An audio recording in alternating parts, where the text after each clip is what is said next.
जय हिंद everyone, welcome to Daksham officer academy. This is Sparsh और आज हम बाकी के क्वेश्चन कंटिन्यू करेंगे। वैसे जितने प्रीवियस क्वेश्चन हमने करे हैं, क्वेश्चन नंबर 101 से 121 तक, ये आपको डिस्क्रिप्शन में मिल जाएगा इनका लिंक, ठीक है।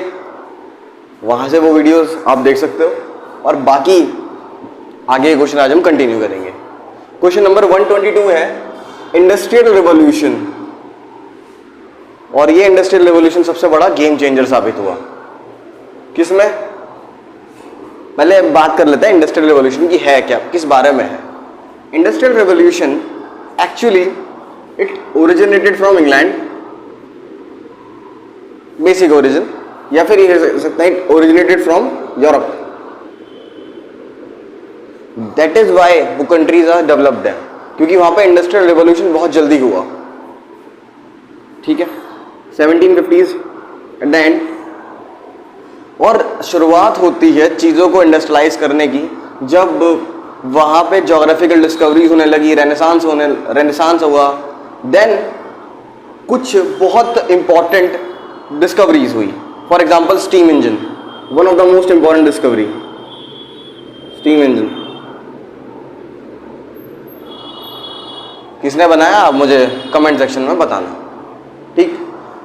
और ये इतना बड़ा रिवॉल्यूशन था अपने आप में, जिसने पूरी हिस्ट्री ही बदल के रख दी।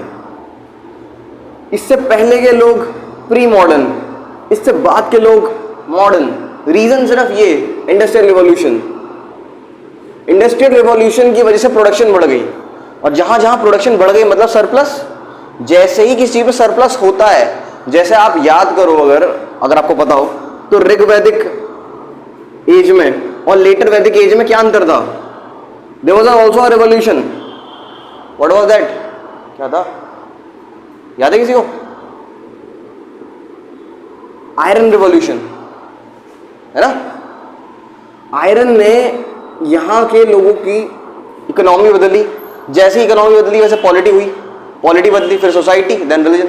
सेम इंडस्ट्रियल रिवॉल्यूशन, इससे लोगों की इकोनॉमी बदली और एक नई क्लास का जन्म हुआ, that is working middle class. खैर, इसके बारे में ज्यादा डिस्कस हम हिस्ट्री में करेंगे। क्वेश्चन सिर्फ ये है कि ये टर्म किसने कॉइन करी, किसने बताया, किसने पहली बार टर्म को यूज करा। ऑल्दो 1750s में ये टर्म फ्रांस में ऑलरेडी यूज हो रही थी, ठीक। अब वर्ल्ड हिस्ट्री में पढ़ोगे, France is the most important country. It was said by duke Metternich, that is what, कि जब भी फ्रांस को छींक आएगी पूरे यूरोप को बुखार हो जाएगा। It is a very important country and you must read about this. खैर, ये टर्म कॉइन किया है आर्नोल्ड ट्वाइनबीनियम। He was a English historian. ये एक इंग्लैंड के हिस्टोरियन थे जिन्होंने इंडस्ट्रियल रिवॉल्यूशन नाम की टर्म कॉइन कर दी। और जब भी किसी चीज को रिवॉल्यूशन बोला जाता है, इसका मतलब यही होता है कि उस चीज से टाइम का पैसेज ही बदल गया, कहानी ही पूरी चेंज हो गई। क्या से क्या हो गए देखते देखते, ये वो वाला हिसाब है।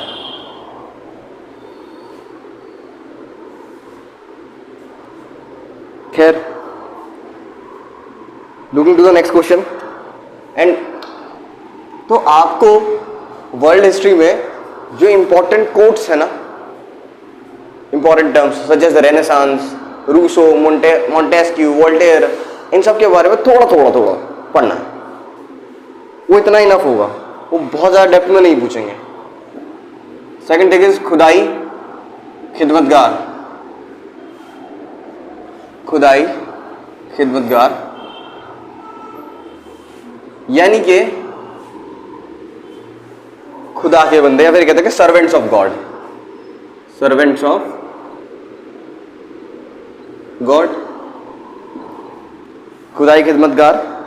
ये किसने ऑर्गेनाइज की थी? ऑर्गेनाइज्ड बाय, एक्चुअली खुदाई खिदमतगार एक पॉलिटिकल ऑर्गेनाइजेशन थी, ठीक, जो at the time during time of 1927 की बात एग्जैक्टली, वहां पे ये नॉन वायलेंट मूवमेंट्स कर रहे थे, और इसे लीड कर रहे थे one of the most famous Khan Abdul Ghaffar Khan, जिनको बच्चा खान या बादशाह खान भी कहा जाता है। ठीक, so what was the answer? Khan Abdul Ghaffar Khan, ये वो व्यक्ति थे। इसके बारे में और इससे रिलेटेड जो मूवमेंट्स हैं, सच एज वहाबी मूवमेंट है ना, मुस्लिम लीग के बारे में पढ़ना, थोड़ा सा action day of Mohammad Ali Jinnah, इन सब चीज़ों के बारे में एक बार थोड़ा देख लीजिएगा। बात करते हैं महाद सत्याग्रह। महाद सत्याग्रह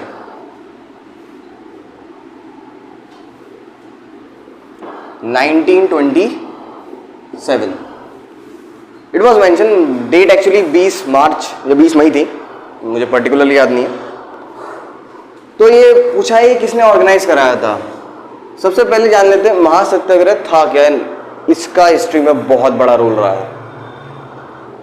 पर्टिकुलरली अगर बात करूं तो इसी की वजह से डॉक्टर बी आर अम्बेडकर बहुत ज़्यादा लाइमलाइट में आए। ठीक, तो आंसर तो आपको पता है कि कौन है, ऑर्गेनाइज किसने करा है? Organised by doctor B R Ambedkar. ठीक, son of from a very poor background, शायद ही कोई ऐसा व्यक्ति हो इसको इनके बारे में ना पता हो, और इन्होंने इस सत्याग्रह को करा। उसके पीछे रीजन था, बहुत फेमस कहानी है, कहानी नहीं एक्चुअली हुआ था कि पहले कुएं पे से किसी को पानी नहीं भरने देते अपर कास्ट, लोअर कास्ट को, तो इन्होंने वहां जाके तो पानी भरा था और वॉट एवर। ठीक है, और हाँ, ये सत्याग्रह अपने आप में एक पाथ ब्रेकर बन गया था। इसने एक लीनिएज तोड़ी थी कि अब नहीं, ऐसा कुछ नहीं है, सबके लिए वो पर्टिकुलर राइट्स हैं। तो दैट इज वाई महासत्याग्रह इंपॉर्टेंट है ना। और डॉक्टर बी आर अम्बेडकर के और वर्क, स्पेशली पूना पैक्ट, वो बहुत इंपॉर्टेंट है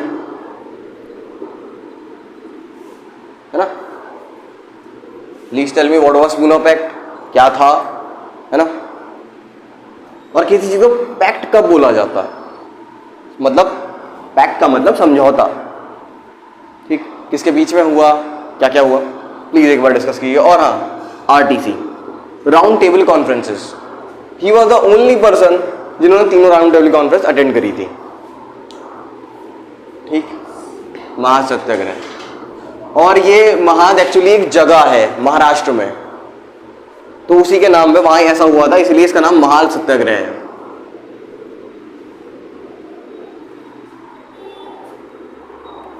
खैर, तो एक्चुअली जो छोटे छोटे मूवमेंट्स हुए, जो छोटे छोटे ऑर्गेनाइजेशंस थे, उनके फाउंडर्स के नेम है ना, और वो कहाँ ऑर्गेनाइज करी गई थी, इन सब के बारे में थोड़ा बहुत एक बार जरूर देख लेना। जितने ही मूवमेंट्स है, महासत्याग्रह हो गए, इससे पहले एक और क्वेश्चन था, खुदाई खिदमतगार वाज ऑर्गेनाइज्ड बाय, है ना। इस तरह के क्वेश्चन बहुत इंपॉर्टेंट है।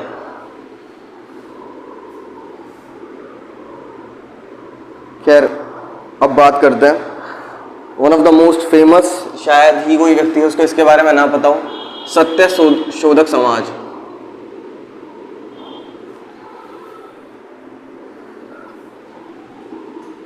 समाज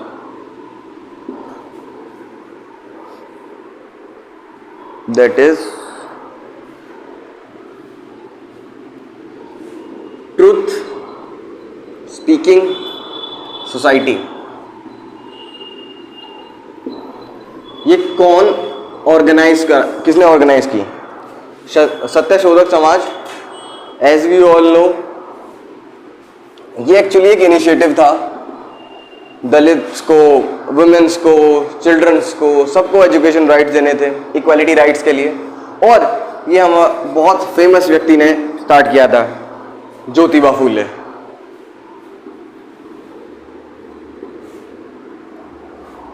ज्योतिबा फूले हिस्ट्री में जब आप पढ़ोगे तो इनकी वाइफ का बहुत बड़ा एक योगदान है। That is Savitribai Phule.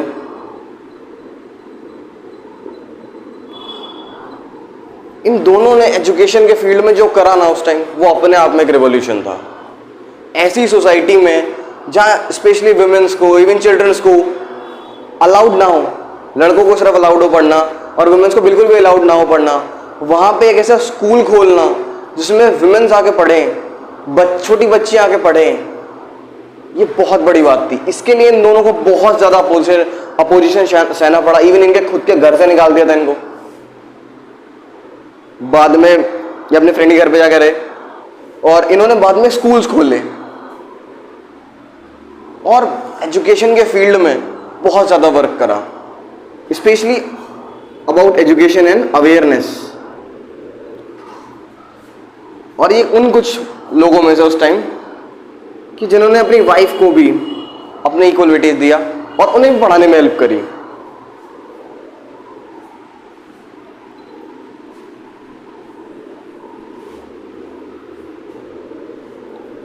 यहां पे लोग आज लड़कियों को पढ़ाने के लिए कहीं सोचते हैं और उस टाइम पे अपनी वाइफ को पढ़ाना बहुत बड़ा गेम था। खैर, नेक्स्ट क्वेश्चन 126। अभी जितने भी क्वेश्चन थे सेम लीनिएज में थे और सेट ए है मेरे पास लास्ट ईयर का, लास्ट जो एनडीए हुआ है। 13th सेंचुरी टेक्स्ट, एक 13th सेंचुरी टेक्स्ट की बात की गई है। अच्छा, ये बहुत ही ज़्यादा एक कह सकते हैं out of the box question है। ना भी आता हो तो कोई इतनी बड़ी बॉदर करने की बात नहीं है, आपको बाकी क्वेश्चन पता होने चाहिए। 13th सेंचुरी टेक्स्ट, लेखा पद्धति।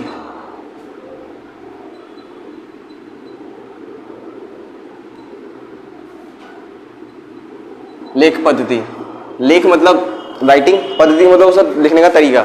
एक्चुअल सेंस इसका ये बैठ रहा है, बट ये लीगल डॉक्यूमेंट है, उस टाइम का एक लीगल डॉक्यूमेंट है। ठीक,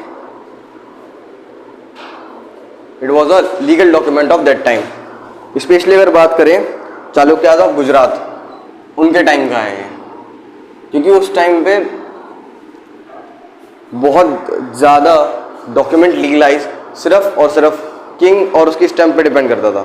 खैर, नेक्स्ट क्वेश्चन डिस्कस करते हैं 127। दैट इज ऑल अबाउट नाम, नॉन अलाइनमेंट मूवमेंट।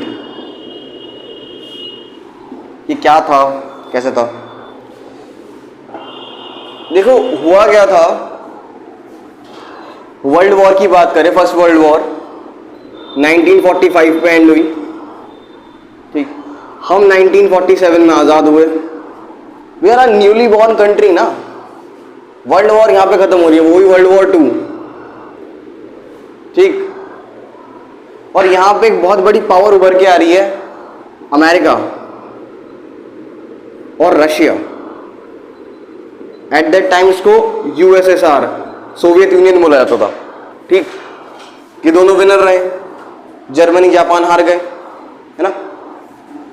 अब 1947 में हम आजाद हो रहे हैं, तो उस टाइम पे ये दोनों बहुत बड़े पावर ब्लॉक्स बन गए और दोनों की सोच अलग थी। ये कैपिटलिस्ट कंट्री थी। कैपिटलिस्ट मतलब जो रिच पीपल हैं वो और ज्यादा प्रोडक्शन करें, फिर और ज्यादा कंजम्पशन हो।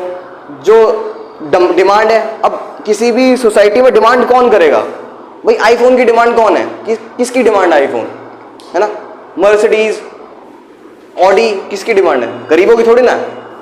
उनको तो रोटी कपड़ा मकान, ज़्यादा से ज़्यादा एक आज की डेट में और बहुत तो एक नॉर्मल लिविंग। तो कैपिटलिस्ट का मतलब होता है जो डिमांड है उसके अकॉर्डिंग सप्लाई दी जाए। तो इससे क्या होगा? रिच विल गेट रिचर और पुअर विल गेट पुअरर, है ना, क्योंकि डिमांड के अकॉर्डिंग सप्लाई चलेगी।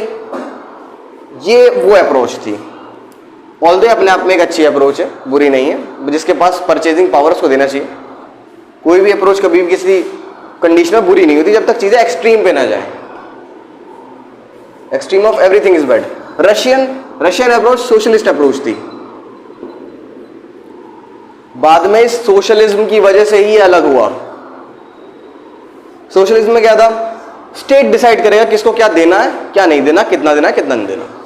अब ये दो अलग अलग पावर ब्लॉक बन चुके थे और हम दोनों ही ज्वाइन नहीं करना चाहते थे, क्योंकि हमारे पास दो ऑप्शन थे, या तो हम अमेरिका की साइड लें या हम रशिया की साइड लें, ठीक। बट प्रॉब्लम दोनों में थी, कुछ प्रॉब्लम अमेरिका के साथ थी, कुछ प्रॉब्लम रशिया के साथ थी। हम दोनों के साथ नहीं जाना चाहते थे, क्योंकि we are newly born country, हम अभी अभी पैदा हुए थे। और छोटे बच्चे जब पैदा होते हैं उन्हें बहुत बचा के रखा जाता है ताकि नजर ना लग जाए। नजर न लग जाए से मेरा मतलब कोई पंगे ना हो कंट्री में, क्योंकि किसी भी न्यूली बॉर्न कंट्री में सबसे बड़ी रिक्वायरमेंट जो होती है वो होती है पीस एंड प्रॉस्पेरिटी। सबसे इंपॉर्टेंट रिक्वायरमेंट क्या है कि वहां शुरुआत में शांति रहे। अगर शुरुआत में ही वॉर हो जाए तो बहुत मुश्किल हो जाएगी चीजें, ठीक। अब हर कोई बाहुबली नहीं होता कि पैदा होते शिवगामी देवी छोड़ देगी और वहां कोई पालने बैठ जाएगा। हम न्यूली बॉर्न थे। दूसरी बात, हमारा नेबरहुड इतना अच्छा था, जैसे पाकिस्तान आज के डेट में क्यों परेशान है, क्योंकि वो उस टाइम पे न्यूली बॉर्न कंट्री था और न्यूली बॉर्न कंट्री होते हुए उसने वॉर कर दी विद इंडिया। वो स्टेबल ही नहीं हो पाए, इस वजह से आज तक स्टेबल भी नहीं है। उस टाइम पे we have a very great leadership at that time, और हमेशा इंडिया की किस्मत बहुत अच्छी रही है इस मैटर में कि हमें हमेशा बहुत अच्छे लीडर्स मिले हैं हर जगह। No leader is good, no leader is bad. उस टाइम पे Jawaharlal Nehru, Sardar Vallabhbhai Patel, Shri Rajagopalachari, and there were lot of person, बहुत इंटेलेक्चुअल लोग। हमने कहा ना हम इनके साथ ना हम इनके साथ, है ना। ये स्टेटमेंट एक्चुअली चाइनीज प्रीमियर का था, बट हमने भी इसको अडॉप्ट करा। और फिर हमने, ये थोड़ा ज्यादा लंबा खिंच रहा टॉपिक पर समझाना इंपॉर्टेंट है, फिर हमने एक ऐसी अप्रोच निकाली कि ना हम इन कंट्रीज के साथ ना हम इन कंट्रीज के साथ, वी आर नॉन अलाइंस्ड। और यही फॉर्मूला बाकी जो नई अफ्रीकन कंट्रीज अभी अभी आजाद हुई थी उन्होंने भी फॉलो करा। और फिर पहला नॉन अलाइनमेंट मीटिंग हुआ, ठीक। उसमें जो मेन लीडर्स थे वो 5 थे, 5 अलग अलग कंट्रीज के थे। तो इन्होंने उसी लीडर्स में से क्वेश्चन पूछा, और हमारे इंडिया के जवाहरलाल नेहरू भी थे उन 5 में से एक, ठीक। तो इन्होंने क्वेश्चन इसी बात पे पूछा है कि नॉन अलाइनमेंट मूवमेंट में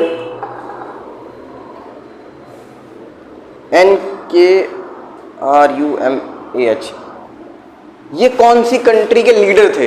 he was the leader of Ghana. Ghana African country है, उसके लीडर थे। बाद में इस अप्रोच का इतना बड़ा बेनिफिट हुआ इंडिया को, क्योंकि इन दोनों के बीच में वॉर होती और हम जिस भी पावर ब्लॉक की साइड जाते हम ऑलरेडी दूसरे वाले के दुश्मन बन जाते हैं। पर नहीं, हमारी फॉरेन पॉलिसी बहुत अच्छी रही इस मैटर में, कोई प्रॉब्लम ही नहीं चाहिए, पंगे ही नहीं चाहिए। और दूसरी बात, हमें इन दोनों दुश्मनी भी नहीं थी। हमें जो इससे अच्छा लगेगा हम इससे लेंगे, हमें जो इससे अच्छा लगेगा हम इससे लेंगे। इसलिए इंडिया दोनों से प्यार खरीदता है आज भी, रशिया से भी और अमेरिका से भी।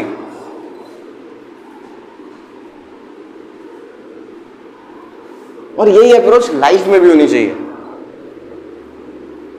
कि नहीं ये तो मेरा दुश्मन ही है, ये तो मेरा दोस्त ही है।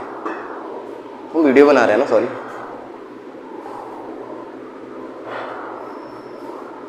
Idea of planning. देखो, आपने सुना होगा कि इंडिया में प्लानिंग कमीशन है, पंचवर्षीय योजना चलती है हमारे यहाँ। पहले चलती थी, अब तो नीति आयोग आ गया। उसकी स्टार्टिंग कहाँ से हुई, मतलब सोचा कैसे गया कि 5-5 साल के प्लान बनाएंगे हम, इसी तरीके से होगा। इन्होंने पूछा इस बारे में कि idea of planning, idea of planning in independent India,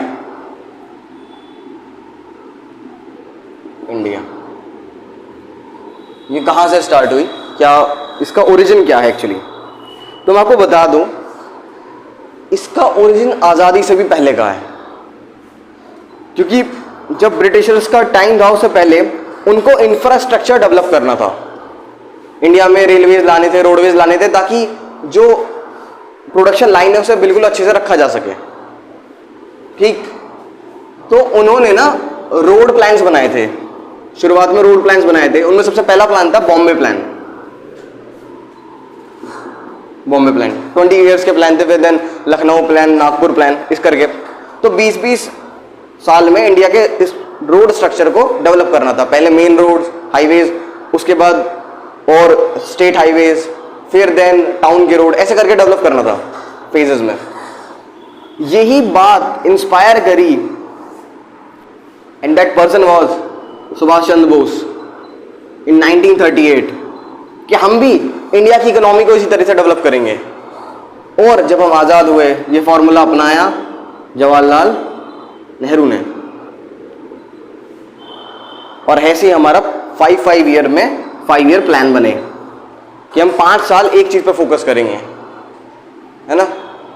जैसे हमारा पहला 5 ईयर प्लान क्या था, एग्रीकल्चर को डेवलप करना, क्योंकि हमारी मेन सोर्स ऑफ इनकम आज भी क्या है, कहीं ना कहीं एग्रीकल्चर। मेरे देश की धरती सोना उगले उगले हीरे मोती। तो इसकी इंस्पिरेशन कहां से मिली? बॉम्बे प्लान से। बाद में इसको प्लानिंग कमीशन कहा गया। और आज की डेट में that is called NITI Aayog. NITI Aayog बहुत सारे रीजंस की वजह से हमेशा लाइमलाइट में रहता है, तो प्लीज एक बार नीति आयोग के बारे में पढ़ लेना थोड़ा बहुत। प्लानिंग कमीशन कैसे हैंड हुए, कैसे बना, चेयरमैन कौन है, it was PM of India, prime minister of India.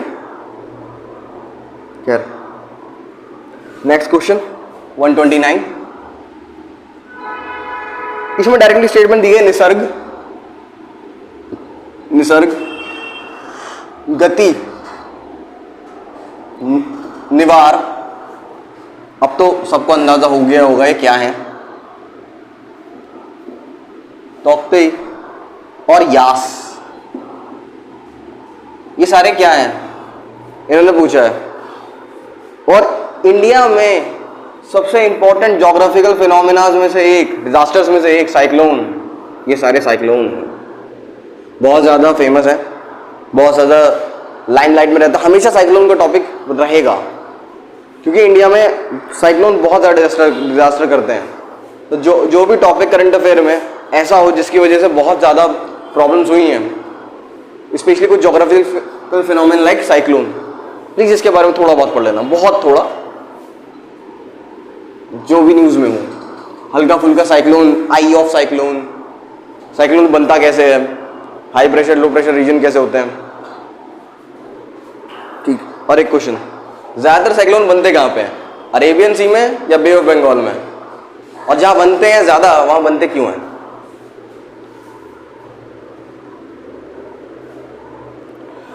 Moving to the next question, which one of the following, ये तो खैर करंट अफेयर का क्वेश्चन था उस टाइम का।